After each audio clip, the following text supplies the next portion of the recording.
Hello and welcome to the Stevie P channel for another Stevie P hot take. And today is the official start of the second iteration of the SA20, the savior of South African cricket with a question mark, but also what has been branded the killer of South African Test cricket, which is not quite the case. And what I want to talk a little bit about today in the next few minutes is just how important is the SA20 for South African cricket, and is it going to make us a better cricketing nation rather than just financially keep us alive? Now, obviously, we know that from a financial point of view, this SA20 is keeping South Africa alive. You know, the money brought in from this tournament, the money brought in from the recent India tour, and any sort of fixtures against India really have become sort of the backbone and are what's keeping CSA going.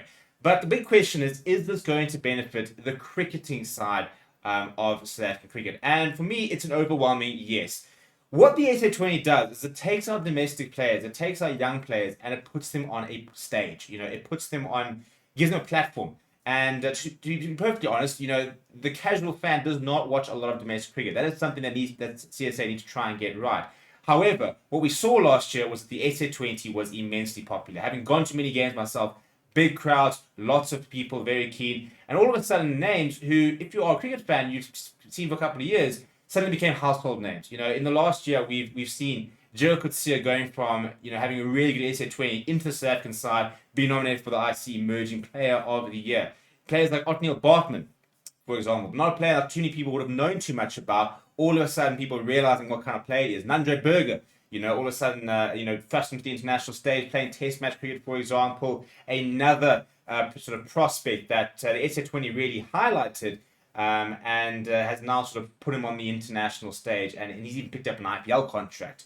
And I think that's what the SA20 is going to do for us South African cricketers. It's two things. It's going to first of all give them the platform, give them the stage to shine, which means they can get contracts like the IPL, for example, potential other contracts around the world. But more importantly, it's also a decent payday, which means that the players can afford to stay in South Africa, can play in the cricket in South Africa while still making good money. I think that, you know, for example, given the fact that, you know, there's so many T20, you know, World Cups, for example, stuff like that, the SA20 is definitely going to make us a better T20 nation. Hopefully that will sort of enroll into making us a better white ball cricket playing nation in general. So yes, whilst the SA20 has short-term wise going to affect the test arena, for example, the New Zealand series, long-term, we put all our eggs into the basket. I think it's a pretty good basket, and I think it's the reality of where cricket is at the moment. And I do think that this SA20, if it's anything like last year, in 5 years' time, is going to make us a genuine contender at most major nations. Let me know what you think down in the comments below. Smash like on the video, subscribe to the channel as well, and I'll see you soon.